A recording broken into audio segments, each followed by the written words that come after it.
Hi everyone, আসসালামু আলাইকুম। Welcome to Safa's kitchen. আজকে আপনাদের মাঝে তৈরি করব এই বর্ষার সিজনে ঠান্ডা ঠান্ডা ওয়েদারে ডিম খিচুড়ি। খুবই সহজ এবং ঝটপট ঘরোয়া উপকরণ দিয়ে তৈরি করে নিব। তাহলে চলেন দেরি না করে দেখে নিই। প্রথমে একটা প্যানে আমি এখানে হাফ কাপ মুগ ডাল দিয়ে দিলাম। ডালটা দিয়ে খুব ভালো করে এখন ভেজে নিতে হবে।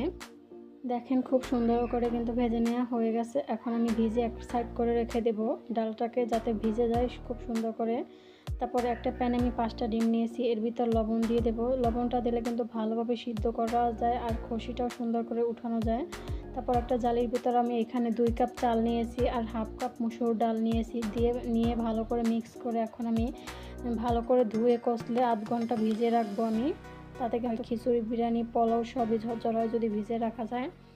ডিমটি কিন্তু খুব ভালোভাবে সিদ্ধ হয়ে গেছে। তারপর নামিয়ে নিলাম। তারপরে একটা প্যানে আমি দিয়ে দিলাম অনেকটা পরিমাণে তেল, লবণ, হলুদ দিয়ে ডিমগুলো দিয়ে দিলাম।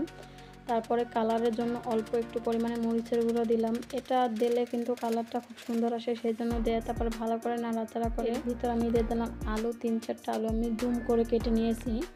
একসাথে ভেজে নেব, কারণ সময় স্বল্পতার জন্য। আপনারা চাইলে কিন্তু আলাদা আলাদা করেও ভেজে নিতে পারেন। আমি একবারই ভেজে নিলাম একসাথেই। তারপর আমি এখন ডিমটাকে ভেজে নামিয়ে নেব। এখন আলুগুলো কিন্তু আরও সুন্দর করে লাল করে ভেজে নিতে হবে আমাদের। বেশ কিছুক্ষণ কিন্তু নাড়াচাড়া করে আলুগুলো লাল করে ভেজে নিয়েছি। তারপর উঠিয়ে নিলাম। এখন ওই তেলের ভিতর আমি এখন ফোড়ন করে দিলাম তেজপাতা, দারচিনি, এলাচ আর অল্প একটু পরিমাণে জয়ত্রী দিয়ে দিলাম। তারপরে এখানে পেঁয়াজ নিয়েছি আর আস্ত একটা রসুন কোয়া ছাড়িয়ে নিয়েছি। খিচুড়িতে কিন্তু আস্ত রসুনটা দিলে খেতে খুব মজার হয়। তারপরে এখানে আমি হাফ চামচ পরিমাণ আস্ত জিরাটা দিয়ে দিলাম। দিয়ে এখন পেঁয়াজের সাথে একসাথে জিরাটা খুব সুন্দর করে ভেজে নিয়ে নিলাম। তারপরে চামচ পরিমাণে আদা রসুন বাটা দিয়ে দিলাম। দিয়ে এখন ভালো করে একটু নাড়াচাড়া করে এখানে মশলাটা যাতে পুড়ে না যায় সেজন্য কিন্তু আমি অল্প পরিমাণে পানি দিয়ে ভালো করে নাড়াচাড়া করে দিলাম। তারপর এক এক করে গুঁড়া মশলাগুলো অ্যাড করে দিলাম। হলুদের গুঁড়া, মরিচের গুঁড়া, ধনিয়ার গুঁড়া, জিরার গুঁড়া আর স্বাদ মতো লবণ দিয়ে সব কিছু একসাথে ভালো করে মিশিয়ে নিব। বেশ কিছু কিন্তু মিশিয়ে নাড়াচাড়া করে নিয়েছি, দেখতে পাচ্ছেন।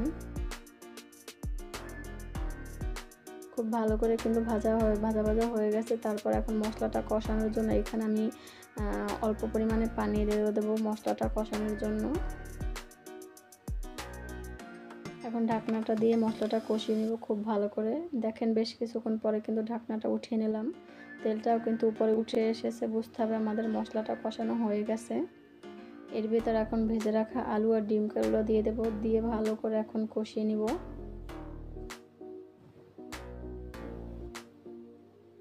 আর আঁচটা কিন্তু এই পর্যায়ে আপনার মিডিয়ামে দিবেন। তারপরে এখানে দিয়ে দিলাম কাঁচামরিচটা দিয়ে ভালো করে নাড়াচাড়া করে কষিয়ে নেব। এখন চুলার আঁচটা এই পর্যায়ে লো ফ্লেম করে ঢাকনাটা দিয়ে ডিম, আলু, মশলাটার সাথে ভালো করে কষিয়ে নিব। এইখানে কষানোর সময় কোনো পানি অ্যাড করব না, আমি এভাবেই ঢাকনা দিয়ে লো ফ্লেম করে কষিয়ে নেব খুব সুন্দর করে।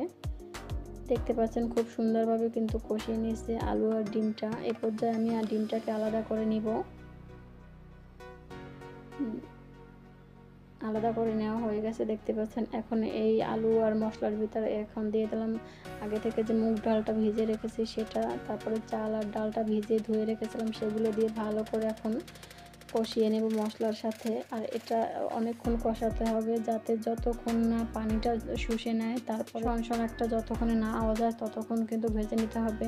বেশ কিছুক্ষণ কিন্তু এরকম নাড়াচাড়া করে চাল ডালটা ভেজে নিতে হবে, তাতে খিচুড়িটা ঝরঝরা হয়। তাতে বেশ অনেকক্ষণ কিন্তু আমি এরকম কষিয়ে নেওয়ার পরে চালটা যখন দেখছি পানিটা শুকিয়ে সনসন একটা শব্দ হয়েছে, তখন আমি এখানে পানি দিয়ে দিলাম। আর এখানে মোটামুটি 3 কাপ হয়েছে চাল, 2 কাপ আর ডাল 2 ধরনের 1 কাপ, সেই জন্য আমার মোট 5.5 কাপ পানি লেগেছে। কিন্তু আপনারা চাইলে কম বেশি লাগতে পারে।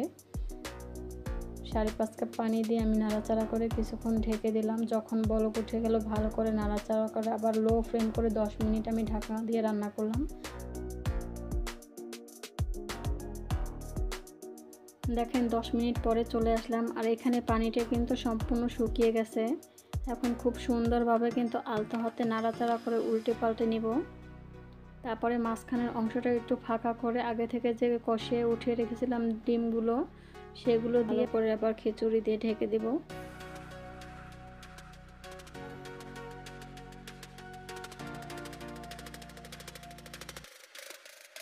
ভালো করে কিন্তু ঢাকা দেওয়া হয়ে গেছে। আর উপর থেকে 3-4টা কাঁচামরিচ আমি মাঝখান থেকে কেটে দিয়ে 1 চামচ পরিমাণে আমি ঘি দিয়ে দিলাম। এখানে ঘিটা দেওয়ার অবশ্যই চেষ্টা করবেন, এটা কিন্তু দিলে দারুণ একটা স্মেল আসে। তারপর একবারে নিচে একটা তাওয়া দিয়ে লো ফ্লেমে 15 মিনিট আমি দমে রেখেছি। 15 মিনিট পরে দেখেন খুব সুন্দরভাবে কিন্তু চাল ডালটা একবারে হয়ে গেছে, কোনো কাঁচা অংশ নাই, খুব ভালোভাবে পারফেক্টভাবে কিন্তু সিদ্ধ হয়ে গেছে।